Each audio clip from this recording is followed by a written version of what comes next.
Hartlike goeiemôre, dit is Vrydagoggend, is die 6de Februarie, die jaar 2026.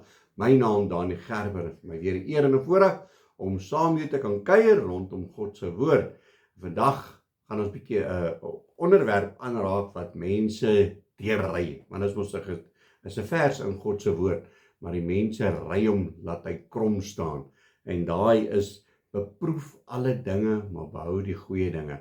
Nou ja, laas ons gaan lees daar in 1 Tessalonisense 5 vers 21.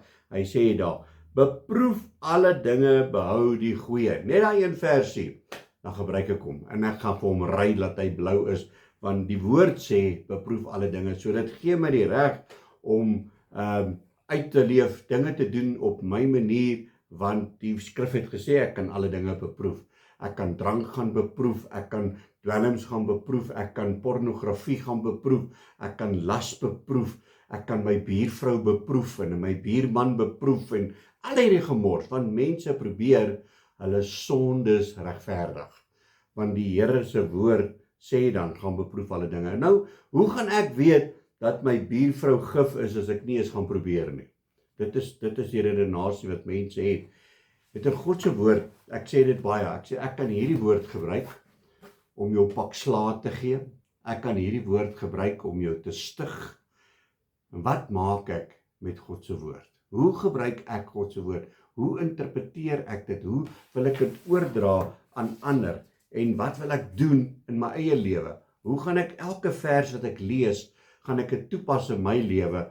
Want die Here het dan water in wyn verander, so dit gee my die reg om te suip en allerlei verskonings. En die mense gebruik al hierdie goeders. En dan gaan kyk 'n ou na die skrifte wat die Here sê dat hy net gehoorsaamheid nodig. As ons net so 'n bietjie verder gaan kyk hierso, as ons daai stukkie nou gelees het van 21, beproef alle dinge, behou die goeie. En dan sê hy, onthou julle van elke vorm van kwaad. Maar daai gedeelte lees ons nie raak nie, want ons het net daai stukkie gelees wat ons wil lees. Dit wat my sonde sal bevredig, dit wat my gemaklik sal maak, wil ek lees. Maar God se woord is baie duidelik. My boetie en sissa, beproef die goeie dinge. Jy weet, die Here het vir my en vir jou verstand gegee. Jy weet om by 'n ander ou se vrou en 'n ander man se vrou te gaan aanlê en 'n ander vrou se man te gaan aanlê. Jy weet dit is nie van God nie. Jy weet om jouself te verdrink in alkohol en dat jy nie eens weet watter dag is môre nie. Jy weet dit is nie reg nie. So hoekom doen ons dit? Hoekom speel ons met God se genade? Nou ek wil vandag vir jou sê dat God het ons verstand gegee. Kom ons gebruik dit. Moenie God versoek nie. Die woord waarsku ons baie ernstig. Moenie God versoek nie. Moenie opsetlik sondig nie. Moenie jou dade probeer regverdig nie. God ken die waarheid. Ons kan nie die Here toe kom en sê, ja, maar ek het verstaan, dit is hoe dit is nie. Nee, die Here sê, as jy nie seker is ook in sy woord nie, nee, vra vir wysheid. Hy sal vir jou wysheid gee. Hy sal vir jou die verstand gee.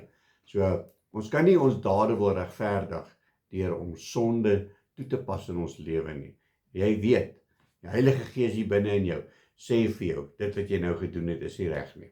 So jy kan dit of regverdig deur 'n skrifgie te vat en te sê, ja, maar die woord sê dit, of jy vat die woord en jy gaan lees dit in die konteks en jy gaan kyk, wat sê dit in die konteks? Wat sê die woord vir ons? Wat het ons daar uitgekry? So, jy het die verstand. Gebruik dit. Amen. Kom ons bid saam. Halleluja, Abba Vader, Here, baie dankie vir die woord. Ja, Here, ons is so maklik om net een skrifgie uit te haal, een versie uit te haal en ons dade te wil regverdig. Maar u woord sê so. U woord het gesê ek mag. U woord het gesê ek kan.